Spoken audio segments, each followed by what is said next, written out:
Selebrasyon ng Fire Prevention Month ngayong taon at update sa mga fire incidents sa ating bansa atin pong pag-uusapan kasama si Colonel Annalie Atienza at tagapagsalita ng Bureau of Fire Protection. Colonel Atienza, magandang tanghali po. Magandang tanghali po, ma'am, sa inyo at sa lahat ng tagapakinig natin. Alright. Ma'am, ngayong Fire Prevention Month, nako, karaniwan po, nagkakaroon ng sunog, kaliwat kanan din yung mga naririnig natin ambulansya. Pero ano-ano po yung mga fire prevention activities or initiatives po ng BFP na isasagawa niyo po ngayong taon? With our statistics po, based on sa mga causes of fires, doon po tayo naka-focus ngayon. At majority po ng insidente ay residential. Kaya isa po sa programa natin, although since 2019 pa naman po ito inilunsad, Oplan Ligtas na Pamayanan. At kasama po dito yung pagpapakalat natin ng EDIT, Emergency Drill in the Home. Paano naman po, ma'am, pinaghahandaan ng Bureau of Fire Protection ang operational readiness ng kagawaran? At kumusta po ang inyong patuloy na monitoring sa mga fire-prone na areas sa bansa? Saan-saan po ito? Ngayon po, ang atin pong pinapalakas, siyempre, yung mga existing resources natin at tayo naman po ay excited sa pagkalatag ng BFP modernization sa 10 taon na darating. Simula ngayon ay mapupunaan na po yung kakulangan natin sa fire truck at fire station at ganoon na rin sa pagdagdag ng personnel. So habang nag-aantay po tayo sa completion na ito, siyempre ina-acknowledge natin yung presensya ng mga fire volunteers natin sa ngayon na napaka-supportive at active po when it comes to public service. Patuloy din po ang ating pag-monitor ng area of responsibility natin sa bawat bayan po. Alright, patuloy pa din po ba ang community-centered public fire education po ng BFP at ano-ano pa po ba yung ibang hakbang na kagawaran upang maging consistent ang public awareness pagdating po dito sa fire prevention? Tama po, collaborated efforts na po ito, concerted efforts ng mga neighborhood, ng mga barangay officials natin bilang sila po ang first responders at nandyan din po ang mga homeowners association natin, syempre with the coordination din ng local government units. Yung ating mga activities na nilalatag, we see to it na nakakarating po sa community yung mga services ng Bureau of Fire Protection. Ano-ano po ang mga fire safety awareness programs ang inyong inihanda ngayon para po dito sa Fire Prevention Month ng 2024? Sa ngayon po, simula po kaninang umaga ay nakarinig po tayo ng mga malalakas na wangwang dahil nag-umpisa na po yung motorcade ng mga bawat city and municipalities nationwide. At ito po ay isang paalala na sa init ng panahon, mas lalo po tayo sanang maging conscious at itaas po natin yung level of awareness natin.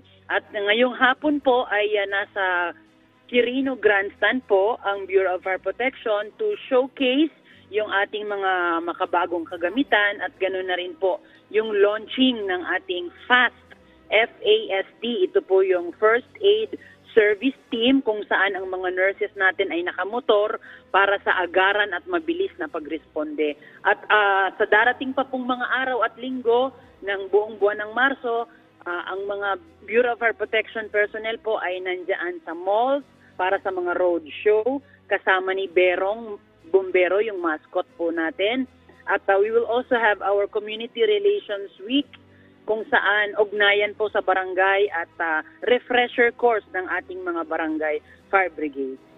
Ayun, so meron po palang mascot ang BFP, si Berong. Ang cute ng name partner, Bombero kasi. So sa ngayon po, ilan po bang porsyento yung fire incidents sa bansa? Base po sa inyong datos sa unang 2 buwan ng taon, saka ano-ano po ba yung mga datos na ito kumpara dun sa datos ng kaparehong buwan nitong nakaraang taon?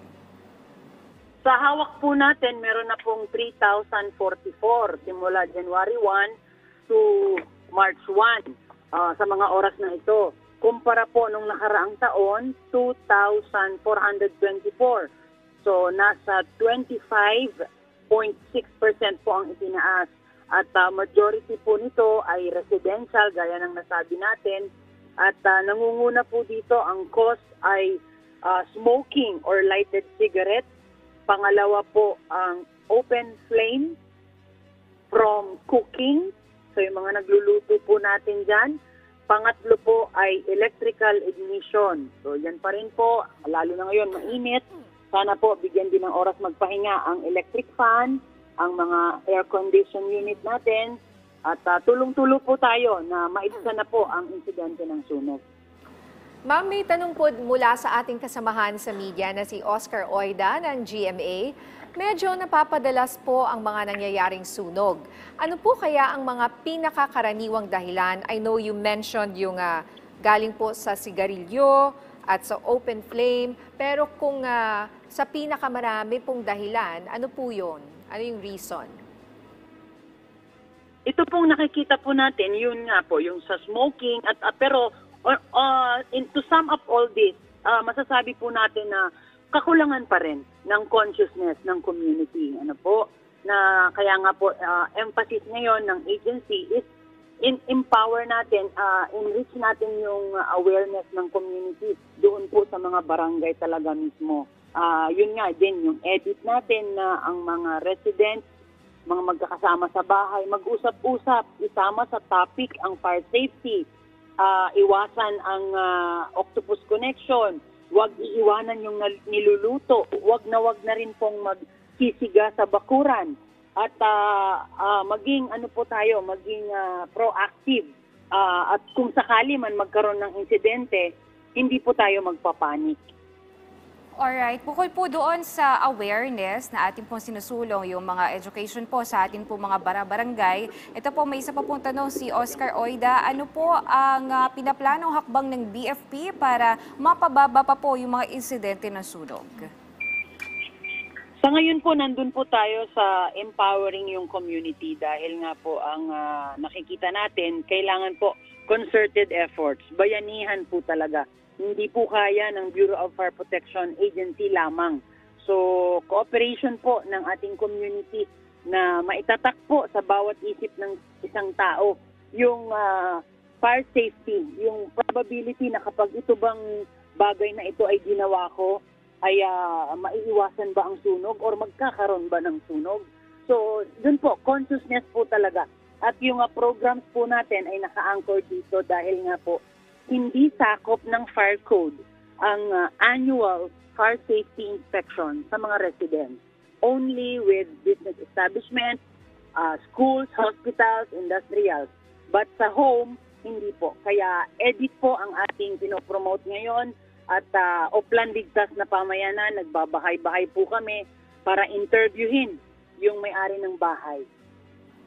Okay, sa inyong assessment, ma'am, ilang munisipalidad po ba sa buong bansa ang may kakulangan sa gamit, sa fire trucks at fire stations? At ano po ang hakbang ninyo upang matugunan po ang mga ito? Sa ngayon po, as of January, meron pa po tayong kakulangan na 123 municipalities na wala pa pong serbisyo ng Bureau of Fire Protection, meaning wala pang fire truck at wala pang fire station. Ang meron lang po ay fire prevention officer para po sa implementation ng fire code or yung ating collection ng fire code fees. So with this RA 11589 BFP modernization, 10-year program po ito na nakalatag. Mag-uumpisa ngayong taon at we're looking forward na mapunuan na po yung kakulangan and madagdagan po ng mga bago pang kagamitan, including yung atin pong mga helicopters and choppers.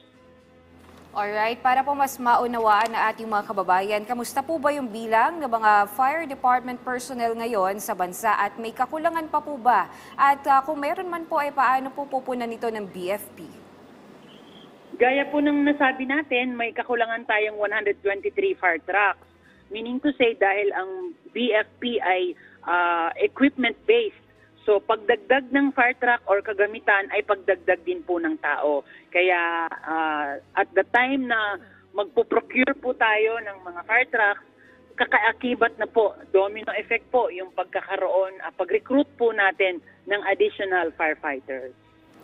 Kumusta naman po ang inyong coordination sa mga local government units sa bansa para po sa Fire Prevention Month? At ano po ba talaga ang pinakamagiging role ng mga lokal na pamahalaan para dito at yung role po ninyo? Napakalaki po ng role ng ating local government units, especially sa implementation po ng fire code.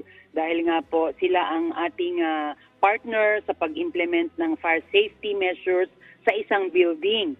And also, out of the collection ng fire code fees, 20% po ay mapupunta sa kaban ng city or municipality intended for the fire safety development nitong ating local fire station. So, kung tayo po ay magtutulungan na maipa-comply ang mga residents natin, rather ang mga kasama natin sa city or municipality, mas mapapalago po ang ating bayan at ma-assure po natin yung katahimikan at kaayusan sa ating area of responsibility. Alright, ito po pahabol na tanong ni Oscar Oita mula pa rin po sa GMA. Ngayong kasagsagan ng El Nino, ma'am, inaasahan po ba natin na mas marami yung insidente ng sunog at maapektuhan po ba dito ang capabilities ng BFP? Actually po, sa na-experience natin, even before March, marami na po ang naging insidente ng sunog. So, ang nakikita natin dyan, tulungan po talaga. Tayo po mismo sa community. Tayo ang magli-lead ng fire safety sa ating lugar. At even if mainit ang panahon, kaya po natin maibsan or mabawasan itong mga insidente ng sunog. Lalo na kung tayo magko-cooperate at magpa-participate sa mga activities po na inilalatag ng Bureau of Fire Protection.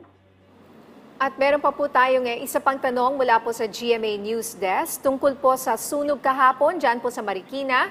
Dapat po bang baguhin na ang zoning regulations para po ma-reflect yung residential nature ng area? Sorry, come again po. Ito po yung tungkol sa nangyaring sunog sa Marikina kahapon.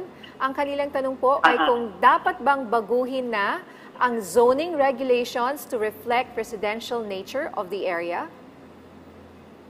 Yes po, kailangan po tutukan na rin po ito ng ating local government units dahil hindi po talaga advisable na ang mga business establishments or yung iba pang type of occupancies ay nakamix sa ating residential. So considering po itong mga occupants natin, ay we have to give a priority doon sa tinatawag nga po nating zoning na yan. Sunod naman po na tanong mula sa GMA News Desk, can arms corps still stay there given na may explosive material ito like po yung mga gunpowder? Yes po, kailangan po monitor din po natin yan at safely kept or properly stored ang ating mga ganyang type of substances. At make sure din po na informed yung ating Bureau of Fire Protection na nakakasakop sa lugar na ito. Bilang panghuli na lang po, mayroon po kayong mga paalala o mensahe sa ating mga kababayan mula po sa Bureau of Fire sa mga nakatutok sa atin ngayon? Makialam lang po tayo sa mga activities and programs ng Bureau of Fire Protection. Lahat po ng avenues pinupuntahan na namin para patuloy pong maipakalat yung fire safety natin. Nasa print, nasa TV, nasa radio na po kami, kagaya po ng programa ninyo. At ganoon na rin po sa social media, lalong-lalo na po sa social media dahil nandyan po ang information natin. Siguraduhin lamang po na ito ay legit na account ng Bureau of Fire Protection. At feel free po to reach sa amin kung sakali pong kailangan nila ang serbisyo po ng Bureau of Fire Protection. Maraming salamat po sa inyong oras, Colonel Annalie Atienza, ang tagapagsalita po ng Bureau of Fire Protection.